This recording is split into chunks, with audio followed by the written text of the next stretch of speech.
আজকে যে গুলিটা ওসমান হাদির মাথায় গিয়া লাগলো, এই গুলিটা আসলে ওসমান হাদির মাথায় লাগে নাই, এই গুলিটা লাগছে বাংলাদেশের সিস্টেমের মাথায়। আজকে কিছু কথা আপনাদেরকে আমি বলতে চাই, এটা বলতে পারেন আমার সম্পূর্ণ ভিতরের ক্ষোভ থেকে। ক্যামেরার সামনে এরকম ভিডিও বানানো বা আপনাদের সাথে এইসব বিষয়ে কথা বলতে আমার ভালোও লাগে না, এটা আমি অভ্যস্তও না এটা। কিন্তু আজকে আমি কিছু কথা বলতে চাই এবং আমার বক্তব্যের শ্রোতা দুইজন, এক ডক্টর মোহাম্মদ ইউনুস, আর দুই আমাদের কার্টুন স্বরাষ্ট্র উপদেষ্টা আছে একজন, তিনি। এই দুইজন ব্যক্তিকে আপনি একটু মেনশন দিবেন, অথবা আশেপাশে কেউ যদি থাকেন এই ভিডিওটা তাদের দুইজনকে একটু দেখাবেন। জুলাই গণ অভ্যুত্থানের পরে বাংলাদেশের ইয়াং জেনারেশন এই যে রাজনীতিতে এসে দেশটা পরিবর্তনের জন্য পারুক না পারুক যে একটা প্রচেষ্টা নিয়ে নেমেছিল, যে একটা সাহস নিয়ে নেমেছিল, এই সাহসের মাথায় আজ গুলি লাগলো। এই গুলির ঘটনার পরে বাংলাদেশের প্রত্যেকটা পরিবার তাদের সন্তানদের নিয়ে চিন্তিত। বাংলাদেশের ইয়াং জেনারেশন যারা রাজনীতি করতে চেয়েছিল তারা কিন্তু ভীত। এটা দেশের জন্য হুমকি, অনেক বড় হুমকি। প্রত্যেকটা নাগরিক রাস্তায় হাঁটতে চলতে ফিরতে এখন ভয় পাবে। আপনারা এখন কি করবেন? আপনারা একটা তদন্ত কমিটি গঠন করবেন। তদন্ত কমিটি গ্রেফতার করবে একজনকে, দুইজনকে, তিনজনকে, চারজনকে, পাঁচজনকে। তারপর আস্তে ধীরে তাদের হয়তো একটা শাস্তি দিবেন, যাবজ্জীবন হোক, ফাঁসি হোক, যেটাই হোক। কিন্তু এতে তো এই প্রবলেমটা সমাধান হবে না। আমাদের চাই প্রবলেমের সমাধান। বাংলাদেশের আইন শৃঙ্খলা নিয়ন্ত্রণে থাকুক। নিয়ন্ত্রণে কেমনে রাখবেন? আমি স্পষ্ট ভাষায় আপনাদের এই প্রবলেমের সমাধান বলতে চাই এবং এই সমাধান আপনারা বাস্তবায়ন করবেন। সমাধান খুব জটিল কিছু না। প্রতিটি বাড়ির মালিককে তার বাড়ির সামনের রাস্তায় এআই ভিত্তিক সিসি ক্যামেরা স্থাপন বাধ্যতামূলক করতে হবে। জেনতেন ক্যামেরা না। আইন করলেন, বাজার থেকে 2000-3000 টাকা দিয়ে দুইটা ক্যামেরা লাগাই দিল বাড়ির সামনে, রাস্তার দিকে মুখ করে। নো, এআই ভিত্তিক সিসি ক্যামেরা। মডেল নিয়ে আপনারা একটু গবেষণা করেন।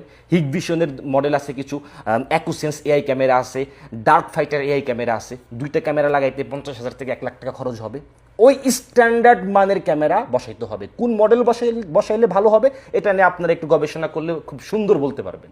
এই ক্যামেরা অস্বাভাবিক দৌড়ঝাঁপ, সংঘর্ষ কিংবা কোনো অস্ত্রের মতো যে কোনো অবজেক্ট এবং রাতের অন্ধকারও স্পষ্টভাবে এটা কি করতে পারে, ডিটেক্ট করতে পারে। এতে কি হবে, এই ক্যামেরা দ্বারা আপনারা দেখতে পারবেন স্পষ্ট। এবং এই যে বাড়ির মালিকেরা তাদের বাড়ির সামনে ক্যামেরা লাগাবে, সারা ঢাকা শহরের প্রত্যেকটা বাড়ির মালিক, আপনারা সকল ক্যামেরার অ্যাক্সেস এক জায়গায় এনে একটা সেন্ট্রাল মনিটরিং সিস্টেম তৈরি করবেন, যাতে কিনা কোনো একটা দুর্ঘটনা ঘটার সাথে সাথে আলাদা আলাদা কোনো ফুটেজ না, লাইভ অ্যালার্ট, লাইভ রেসপন্স এক জায়গায় বসে বাংলাদেশের পুলিশ হোক অথবা অন্য কোনো একটা বাহিনী বানান সিসি ক্যামেরার জন্য, যারা ইনস্ট্যান্ট মনিটরিং করে ডিটেক্ট করতে পারে যে এই অপকর্মটা কে ঘটাইলো এবং সাথে সাথে তাকে চিহ্নিত করে গ্রেফতার করতে পারে। আমি সৌদি আরবের রিয়াদে আছি। সৌদি আরবের রিয়াদের প্রত্যেকটা রাস্তাঘাটে এরকম সিসি ক্যামেরা বসানো আছে। যে কোনো জায়গায় কোনো দুর্ঘটনা ঘটলে গভর্নমেন্টের কাছে 10-15 মিনিটের ব্যাপার, ঘটনা কী ঘটলো তাকে খুঁজে বের করা। এখানে নাফাদ নামে আর একটা সিস্টেম আছে, প্রত্যেকটা রেসিডেন্টের আইডির উপর তাদের ফেস রিকগনাইজড করা। কেউ একটা কোনো ঘটনা ঘটাইলে 10-15 মিনিটের ভিতর গভর্নমেন্ট বুঝে যায় ঘটনাটা কে ঘটাইলো। আপনারা দরকার এই সকল সিস্টেম বাংলাদেশে ইনস্টল করেন। এখন বলবেন যে না আমাদের বাজেট নাই, টাকা নাই। কি করেন? বাজেটের টাকাটা যে আপনারা লুইটা পুইটা খান এটা তো আমরা সবাই জানি। আল্লাহর হস্তে এখন দয়া করে একটু কম লুটে পড়ে খান। লুটে পড়ে খাইতে মানা করতেছে না, খান, কিন্তু আল্লাহর হস্তে দুইটা কাজ করে তারপরে 1 টাকা খান। আপনারা তো লুটে পড়ে খাবেনই। দয়া করে এই আইন বাস্তবায়ন করুন। প্রত্যেকটা বাড়ির মালিকের সামনে একটা স্ট্যান্ডার্ড মডেলের সিসি ক্যামেরা স্থাপন এবং সকল ক্যামেরার একটা সেন্ট্রাল মনিটরিং সিস্টেম তৈরি করেন। দেখবেন সমগ্র ঢাকা শহর একটা মনিটরিংয়ের আওতায় আনতে 1 মাস সময় লাগে, মাত্র 1 মাস। আমি জানি না আমাদের কার্টুন স্বরাষ্ট্র উপদেষ্টা তিনি কি নিয়ে ব্যস্ত, তার মাথায় কি চিন্তা আসে। কিছুদিন আগে দেখলাম তিনি আলু বেশি না মাংস বেশি এইটা নিয়ে তিনি তদন্তে নামছেন। তার আইন শৃঙ্খলা নিয়ে কোনো মাথায় ব্যথা নাই, তার মাথায় মানে কি ঘুরে আল্লাহ জানে আর তিনি জানেন। এই আইন দয়া করে বাস্তবায়ন করেন। কিছু কিছু এলাকা থাকবে, যেমন ধরেন শাহবাগ, তারপর হচ্ছে সোহরাওয়ার্দী উদ্যান, ঢাকা ইউনিভার্সিটির ভিতরে আছে কিছু অঞ্চল, টিএসসি, আরও বেশ কিছু গুরুত্বপূর্ণ অঞ্চল আছে যেগুলো হচ্ছে যেগুলোর সামনে কোনো বাড়ির মালিক পাবেন না, বাড়ি পাবেন না। এটা গভর্নমেন্ট তার নিজের অর্থায়নে এইসব জায়গা কী করবে, কভার করবে। এবং এই সিসি ক্যামেরা স্ট্যান্ডার্ড মডেলের হইতে হবে এবং একটা সেন্ট্রাল মনিটরিং সিস্টেম হইতে হবে। এটা আপনারা দয়া করে বানান। আমাদেরকে একটু আশ্বস্ত করেন যে না, সমগ্র ঢাকা শহর আমাদের নিয়ন্ত্রণে আছে।